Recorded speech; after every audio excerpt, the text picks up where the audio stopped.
창세기 16장 1절로 6절 말씀을 한 절씩 교독하고 마지막 절은 함께 읽겠습니다. 제가 먼저 읽습니다. 아브라함의 아내 사레는 출산하지 못하였고 그에게 한 여종이 있으니 애굽 사람이요 이름은 하갈이라. 사레가 아브라함에게 이르되 여호와께서 내 출산을 허락하지 아니하셨으니 원하건대 내 여종에게 들어가라. 내가 혹 그로 말미암아 자녀를 얻을까 하노라 하매 아브라함이 사레의 말을 들으니라. 아브라함의 아내 사레가 그 여종 애굽 사람 하갈을 데려다가 그 남편 아브라함에게 첩으로 준 때에는 아브라함이 가나안 땅에 거주한 지 10년 후였더라. 아브라함이 하갈과 동침하였더니 하갈이 임신하매 그가 자기의 임신함을 알고 그의 여주인을 멸시한지라. 사레가 아브라함에게 이르되 내가 받는 모욕은 당신이 받아야 옳도다. 내가 나의 여종을 당신의 품에 두었거늘 그가 자기의 임신함을 알고 나를 멸시하니 당신과 나 사이에 여호와께서 판단하시기를 원하노라. 아브라함이 사레에게 이르되 당신의 여종은 당신의 수중에 있으니 당신의 눈에 좋을 대로 그에게 행하라 하매 사레가 하갈을 학대하였더니 하갈이 사레 앞에서 도망하였더라. 아멘. 우리가 믿음의 조상이라고 부르는 아브라함도 살면서 적지 않은 실수들을 하는데요. 그 중에서 가장 큰 것이 오늘 본문에 나오는 사건입니다. 하갈을 첩으로 들여서 아들을 얻어보려고 하다가 서로가 서로에게 씻을 수 없는 상처를 주게 되었다라고 하는 거죠. 성경은 아브라함의 실수와 그 실수로 인한 결과들을 감추지 않습니다.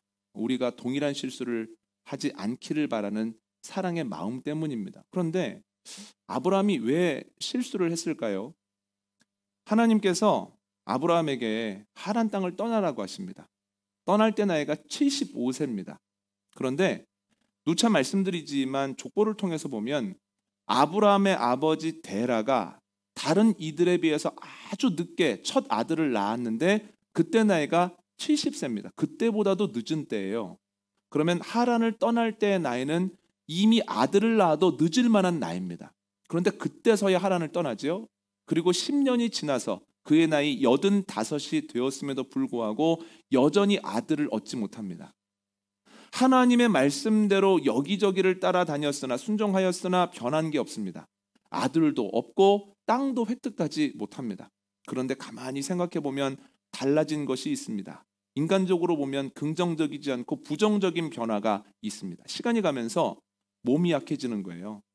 아브라함의 몸이 약해지고 사라도 예전 같지 않습니다. 로마서 4장 19절의 표현에 의하면 아브라함의 몸이 점점 죽은 것과 같이 되고 사라의 태도 죽은 것과 같이 되죠. 그러니까 상황이 변하고 있습니다. 시간의 흐름에 따라서. 그런데 변하는 상황에 따라서 아브라함의 생각도 달라집니다. 지난주에 말씀드렸던 것처럼 기다리고 기다려도 아들이 생기지 않자 아브라함이 내가 잘못 들은 건 아닐까 생각하죠. 그럴 때마다 하나님이 오셔서 잘못 들은 거 아니야. 내가 너에게 자손과 땅을 줄 거야. 분명하게 말씀하십니다. 기다렸는데 여전히 아들이 생기지 않습니다. 그러자 내가 낳는 것이 아니라 내가 택해서 기른 누군가를 통해서 이 모든 일들을 행하신다는 건가? 양자를 통해서 행하시려고 하는가? 했더니 하나님께서 오셔서 아니다. 내 몸에서 난 자가 너의 상속자가 될 것이다. 이렇게 말씀하시죠. 기다렸는데 또 안 생기는 겁니다. 그러자 어떻게 생각을 하게 되냐면 아브라함과 사라가 동시에 그렇다면 첩을 얻어서 아들을 낳아도 아브라함의 몸에서 나온 자식이 아닌가 이런 생각을 하죠. 시간이 가면서 상황이 변하고 생각이 달라집니다. 요동하죠. 이 요동하는 상황 속에서 아브라함은 아들 없음이라고 하는 문제를 해결하기 위해서 선택을 해야 됩니다. 더 기다릴까? 아니면 첩이라도 얻어야 하나? 근데 아브라함과 사라가 첩을 드리기로 합니다. 왜냐하면 이것이 최선이라고 생각을 했기 때문입니다. 최선이라고 생각을 하고 선택을 했는데 시간이 흐르면서 보니 이 선택은 너무나 안 좋은 선택이었다는 거예요. 몇 달 뒤에 하갈이 임신을 하자 사라와 하갈 사이에 전에 없던 갈등이 생깁니다. 15년 뒤에 사라가 임신하고 아들을 낳게 되자 어쩔 수 없이 하갈과 그의 아들 이스마엘을 집에서 내쫓을 수밖에 없었다는 거예요. 그리고 시간이 흐르면 흐를수록 이삭의 자손과 이스마엘의 자손이 서로 죽고 죽이는 관계가 되었다라고 하는 거죠. 여러분, 아브라함은 사라는 단순히 믿음이 없어서 못 기다린 것 아닙니다.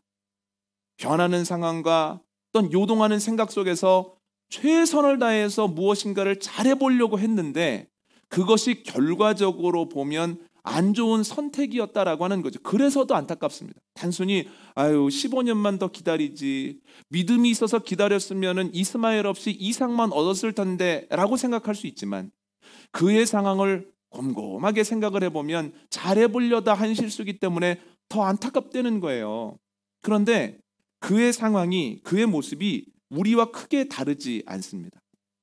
매년 10월 초가 되면 서울대 소비트렌드 분석센터에서 트렌드 코리아라고 하는 책을 냅니다. 트렌드 코리아는 사람들의 소비를 분석함으로써 변화에 대한 이야기를 하는데요. 트렌드 코리아 2023은 기존과 같이 10개의 키워드로 우리가 경험하고 있는, 그리고 우리가 경험하게 될 여러 변화들에 대해서 이야기를 합니다. 10개 중에 특히 2가지에 주목을 하는데요. 첫 번째가 뭐냐면 평균 실종입니다. 코로나19로 인하여서 소득이 양극화돼 버렸습니다. 이에 따라서 소비도 극단적으로 양극화가 되어 버렸습니다. 소비를 보면 그렇습니다. 그래서 사람들은 초절약 상품을 찾죠. 반면 초고가의 명품도 없어서 못 팝니다. 줄을 서서 사죠. 양극화가 되면서 평균적인 시장, 대중적인 시장이 점점 줄어든다는 거예요. 평범, 보편, 이 정도면 이라고 하는 단어가 점점 사라지죠. 이러한 상황 속에서 내가 지금 하고 있는 일들을 계속할 수 있을까? 내가 하는 일들이 유지가 될까? 내가 계속해서 이 일을 하려면 나는 지금 어떤 일들을 해야 할까를 고민할 수밖에는 없습니다.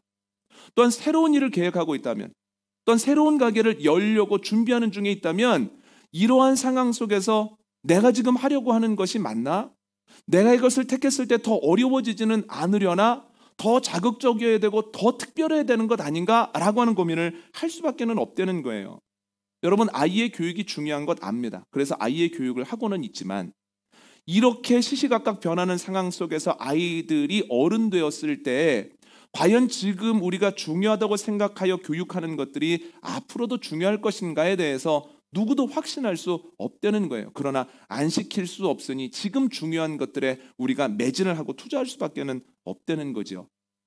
두 번째 주목한 단어가 뭐냐면 오피스 빅뱅이라는 거예요. 코로나19로 인해서 많은 사람들이 현장과 온라인을 병행하는 하이브리드 근무를 경험했습니다. 이로 인해서 과거의 직장 문화가 사라지고 있습니다. 예전과 같은 회식의 형태는 구시대의 유물이 되어버렸고요.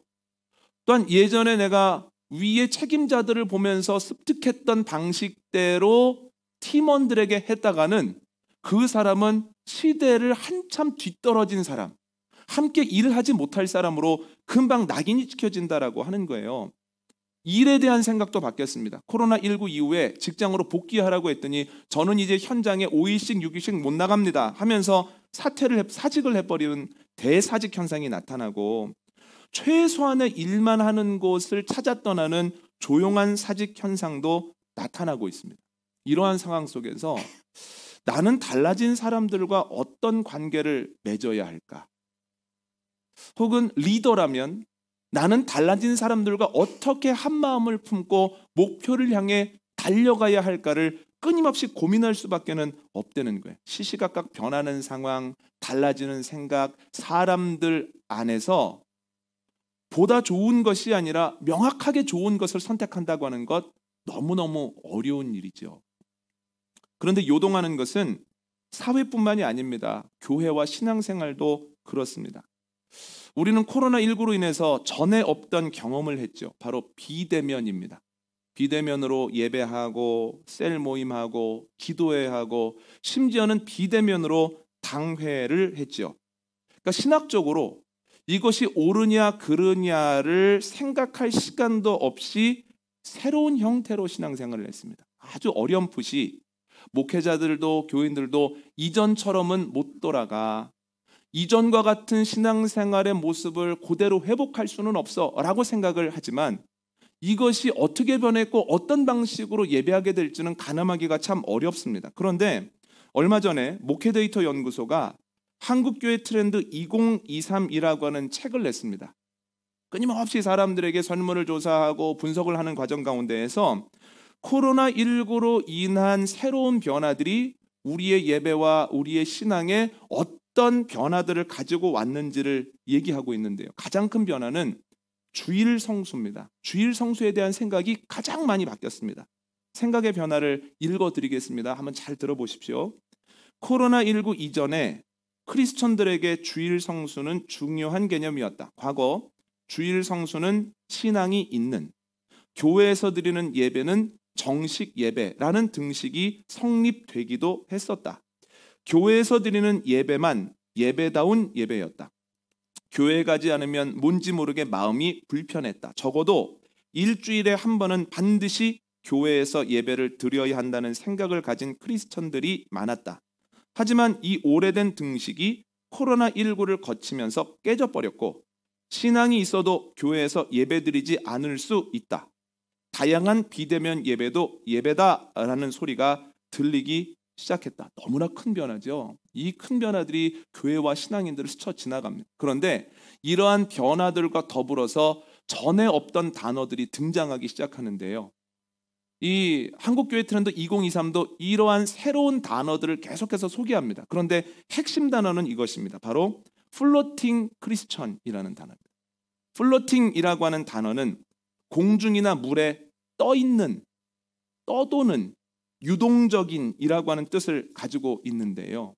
어딘가에 묶여있고 싶지 않고 어딘가에 고정되고 싶지 않다는 생각을 가진 사람들을 플로팅 크리스천이라고 합니다. 그런데 그 책에 의하면 플로팅 크리스천은 크게 두 가지로 나뉘어지는데 첫 번째는 출석 교회가 있고 현장 예배에도 참석합니다만 다른 교회의 온라인 설교를 듣거나 다른 교회의 온라인 예배에도 열심히 참여하는 사람들입니다. 책은 이 사람들을 지칭해서 닷형, 플로팅 크리스천 이렇게 얘기합니다. 왜 닷형이라고 하냐면 배에서 닷을 내리면 어딘가에 정박해 있지 않습니까? 그러나 물에는 떠 있죠. 어떤 교회에 등록은 되어 있고 그 교회 예배를 주로 드리지만 그러나 자유롭게 신앙생활하고 싶다는 생각이 강한 이들이기 때문에 닷형 플로팅 크리스천이라고 합니다. 조사에 의하면 닷형 플로팅 크리스천은 18.9% 정도 됩니다. 현재.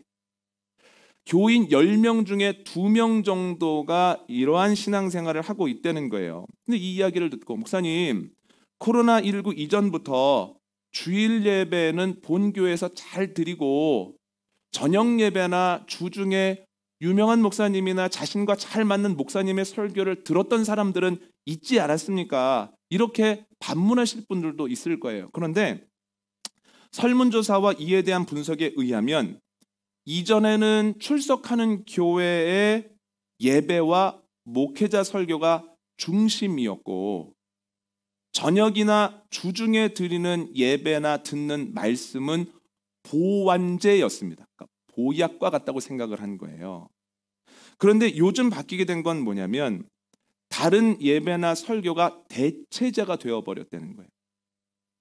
그러니까 내가 참여해서 말씀을 듣다가도 이건 내가 선호하지 않는 말씀인데 오늘 예배 말씀이 잘 귀에 들어오지 않는데 그럼 귀를 닫고 있다가 다른 예배를 봐서 그것으로 충족하게 된다라고 하는 거죠. 플로팅 크리스천의 두 번째 유형은 교회 등록은 했지만 현장 예배에 참석하지 않고 소속 예배, 온라인 예배만 드린다든지 어디에 등록은 되어 있는 상태에서 오늘은 어디 예배를 드려야 하나 하고 여기저기 다양하게 온라인 예배를 드리는 이들입니다. 다시 말하면 현장 예배에는 전혀 참석하지 않는 분들이에요. 책에서 이분들을 구분하기를 부평초형 플로팅 크리스천이라고 이야기를 합니다. 계속 이렇게 떠다닌다는 뜻이겠죠. 그런데 그 비율이 생각보다 높습니다. 조사에 의하면 10.9%입니다. 10명 중에 1명이 넘는 분들이 어딘가에 등록은 되어 있고 나는 거기 소속이야라고 생각을 하지만 언제든지 얼마든지 자신이 원하는 온라인 예배를 택하여 예배를 드리고 있다라고 하는 거죠. 교제, 봉사, 일체 없습니다. 생명문 교회도 이러한 변화의 예외가 아닙니다.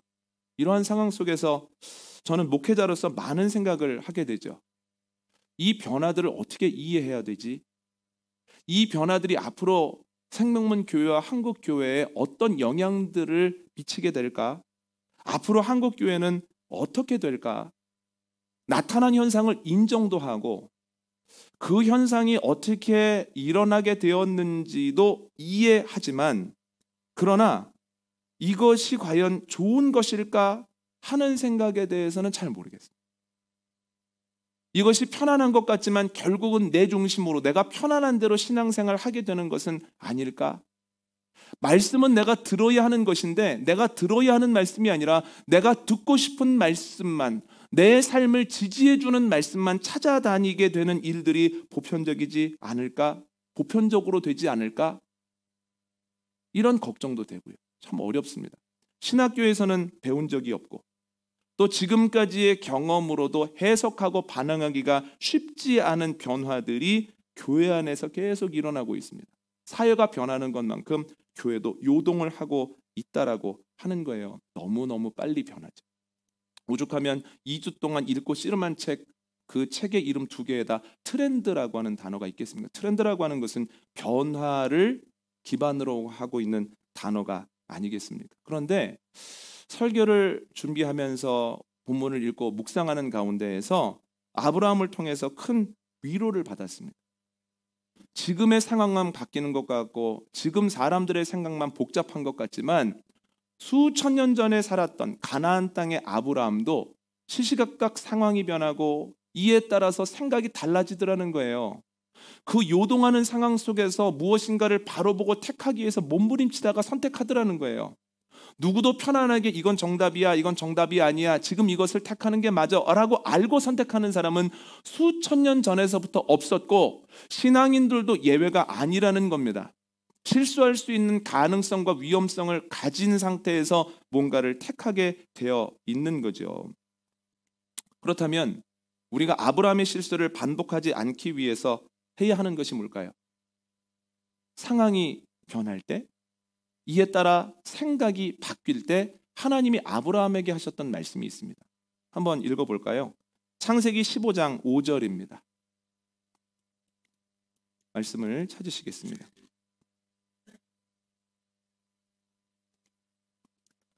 창세기 15장 5절 말씀 함께 읽습니다. 시작. 그를 이끌고 밖으로 나가 이르시되 하늘을 우러러 무뼈를 셀 수 있나 보라. 또 그에게 이르시되 내 자손이 이와 같으리라. 아멘. 주님께서는 아브라함에게 2가지를 명령하시는데요. 첫 번째는 하늘을 바라보라는 것. 두 번째는 별들을 세어보라는 겁니다. 땅에 있는 여러 가지 상황들이 바뀌고 여러 문제들이 그를 계속해서 스쳐 지나가고 있는 가운데 변화무쌍하고 요동하는 세상 가운데에서 흔들리지 말고 오히려 그럴수록 하늘을 바라보고 별을 세어보라고 하시죠. 하나님의 말씀에 그때는 순종했습니다만 그러나 아브라함은 주님의 명령에 계속해서 반응하지는 못했습니다. 그래서 하늘을 바라보고 별을 세어볼 때는 넘어지지 않았으나 그러나 어느샌가 내 시선이 땅으로 향하고 문제를 바라보는 순간 그가 지웠으면 좋겠다라고 생각할 만한 실수를 하게 되었다라고 하는 거죠. 우리도 마찬가지입니다. 이 변하는 세상 속에서 온전한 길을 걸어가고 온전한 삶을 살아가기 위해서는 첫 번째로는 하늘을 바라봐야 하고 두 번째는 별들을 세어보아야 합니다. 그런데 이것이 구체적으로 어떤 의미를 가지고 있을까요? 여러분, 하늘을 본다는 것이 뭘까요? 주기도문이 어떻게 시작합니까? 하늘에 계신 우리 아버지 이렇게 시작합니다. 하늘은 하나님이 계신 곳입니다. 그런데 하늘에만 하나님이 계신다는 뜻은 아닙니다. 하나님이 어디에나 충만하시지만 구약시대에 하나님 임재의 상징이 성막, 더 나아가 법궤였던 것처럼 하늘은 지금 신앙생활하는 이들에게 하나님의 임재에 대한 상징이라는 거예요. 그래서 하늘을 바라보라 라고 하는 말은 하나님을 바라봐라 이런 뜻이죠. 그렇다면 별들을 세어보라는 말의 의미는 뭘까요? 창세기 1장 16절을 보면 하나님이 별들을 만드시고 별들을 궁창에 두심으로 땅을 비추게 하셨습니다. 별들이 무엇입니까? 하나님이 만드신 바, 하나님이 행하신 일들입니다. 그러므로 별들을 세어보라 라고 하는 명령은 지금까지 하나님이 해오신 일들을 차근차근 살펴보라고 하는 뜻을 가지고 있습니다. 그러므로 우리에게 주시는 말씀은 상황이 변할수록, 문제가 복잡할수록 하나님을 바라보고 하나님이 하신 일들을 헤아려 보라는 거예요. 그렇다면 하나님을 바라보고 하나님이 하신 일들을 세워본다고 하는 것은 구체적으로 어떤 행동이 되어야 합니까? 성경 보는 겁니다. 왜냐하면 성경은 하나님이 어떤 분인지, 그 하나님이 어떤 일들을 해오고 계시는지로 이루어졌거든요. 양축입니다. 하나님과 하나님이 하신 일들. 그러므로 하나님을 바라봐라, 하나님이 만드신 별들을 바라봐라 라고 하는 것은 우리에게 어려울수록 성경에 주목하라, 어려울수록 말씀 단단히 붙들어라 라고 하는 하나님의 명령이라는 거예요. 여러분, 이 말을 듣고 목사님 예배 시간이고 또 목사님 설교인 것도 이해하지만 이렇게 재빠르게 변하는데 수천 년 전에 기록되어진 성경 말씀이 해답이라고 하시면 너무 정형화된 말씀 아닙니까?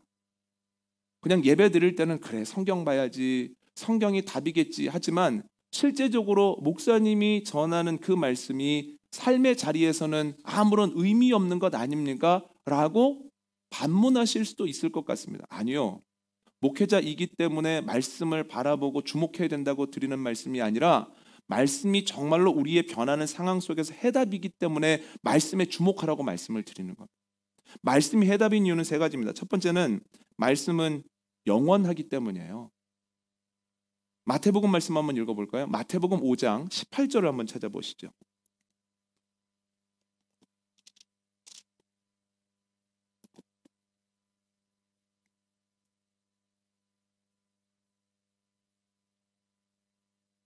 마태복음 5장 18절 말씀은 신약 성서 6면에 있습니다. 함께 읽습니다. 시작. 진실로 너희에게 이르노니 천지가 없어지기 전에는 율법의 1.1획도 결코 없어지지 아니하고 다 이루리라. 아멘. 아브라함은 창세기 12장이 시작되면서부터 오늘 본문에 이르기까지 정말로 긴 거리를 이동했습니다. 또한 이사도 아주 자주 했습니다. 그의 상황도 정말로 빠르게 바뀌었습니다. 그런데 그가 어디를 가든지 하늘이 없는 곳은 없었습니다. 심지어 애굽으로 내려갈 때도, 애굽에서 고초를 겪고 있을 때도 하늘이 있었다는 거예요. 별이 없었던 때도 없었습니다. 낮이냐 밤이냐에 따라서 보이느냐 보이지 않느냐의 차이고, 내가 지나고 있는 계절에 따라서 내가 볼 수 있는 별이냐, 지금은 기다려야 볼 수 있는 별이냐의 차이일 뿐이지, 그가 가는 곳마다 하늘이 있었고 그가 걷는 길마다 별이 그의 위에 있었다는 거예요. 말씀도 똑같습니다. 하나님의 말씀은 영원합니다. 하나님께서 주신 말씀은 없어지지도 않고 어디에나 있으며 또한 언제까지나 영원하다는 거예요. 그 말씀이 내가 어떤 상황에 있느냐에 따라서 이 말씀이 더 주목되고 이 말씀이 더 신기하게 내 삶을 붙들어 줄 뿐이지, 언제나 하나님과 하나님의 말씀은 우리에게 있습니다. 그러므로 말씀을 보라고 하는 것은 이미 하나님께서 해답을 주신 그 하나님의 은혜에 대한 바른 응답이라는 거예요. 아, 말씀 봐야 되겠구나. 다른 건 몰라도 말씀은 늘 내 옆에 있구나 라고 하는 것을 기억하는 저와 여러분 되시기를 원합니다. 두 번째로 말씀을 봐야 되는 이유는 말씀은 유익하기 때문이에요. 디모데후서 말씀 읽어볼까요? 디모데후서 3장 15절로 16절입니다. 디모데후서 3장 15절로 16절 말씀은 신약성서 346면 즈음에 있습니다. 함께 읽습니다. 또 어려서부터 성경을 알았나니 성경은 능히 너로 하여금 그리스도 예수 안에 있는 믿음으로 말미암아 구원에 이르는 지혜가 있게 하느니라.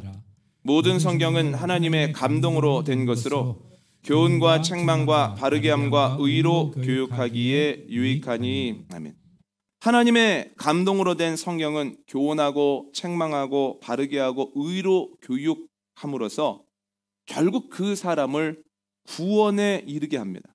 결국 구원에 이르게 한다는 말은 말씀을 따른다라고 하는 것이 때로는 힘든 일이고 때로는 어리석게 보이지만 그 결론은 생명이라는 거예요. 우리의 선택은 때로 좋아 보이고 때로 평안해 보이지만 그 끝에 가면 아무것도 남지 않는 경우가 많습니다. 내가 이렇게 노력했는데, 내가 이것을 이렇게 힘썼는데 아무것도 안 남았네. 내가 이렇게 노력했는데 오히려 이것이 나에게 해가 되었네 라고 말할 수 있지만, 그러나 하나님의 말씀은 결국 구원이라고 하는 결론을 가지고 있다라고 하는 거죠. 그러므로 우리가 변하는 상황 속에서 오로지 주목해야 되는 것은 말씀입니다. 말씀 보는 것이 힘들다, 어렵다. 그러나 결론은 구원이다. 우리가 기억해야 되는 것은 이것입니다. 세 번째로 우리가 말씀을 바라봐야 되는 이유는 말씀은 살아있기 때문입니다. 히브리서 말씀 한번 볼까요? 히브리서 4장 12절입니다.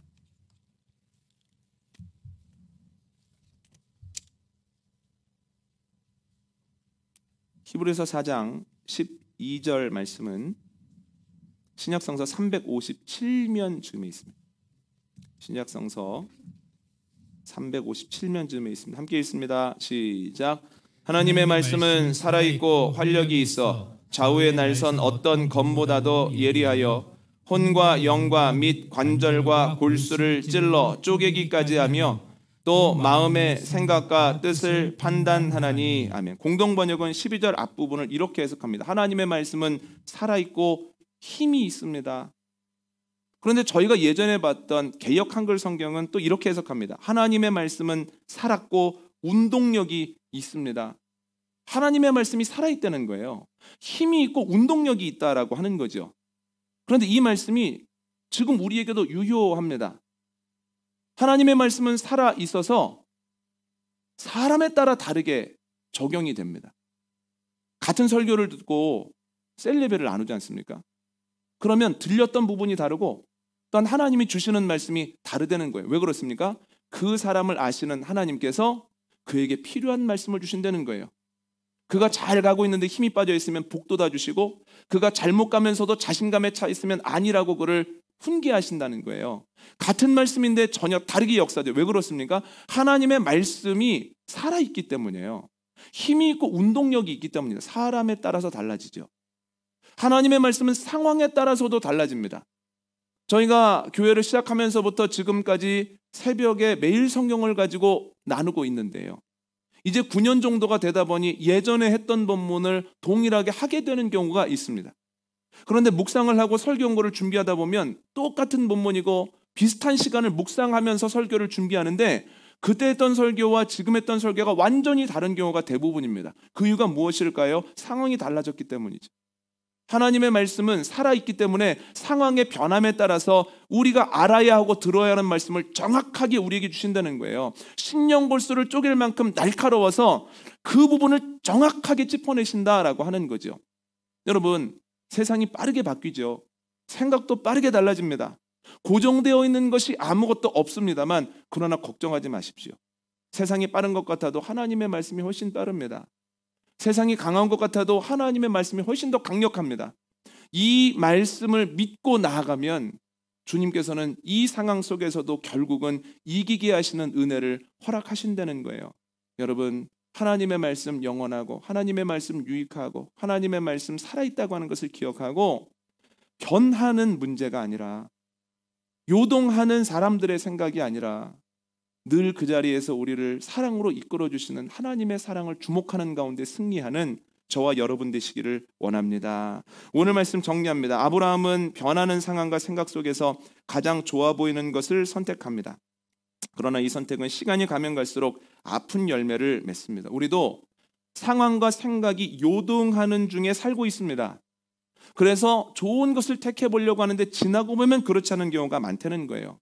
아브라함과 같은 안타까움을 조금이라도 덜 경험하기 위해서 우리는 하늘을 바라보고 별들을 세워보라고 하는 하나님의 명령, 말씀에 주목하라고 하는 하나님의 명령에 순종해야 된다는 거예요.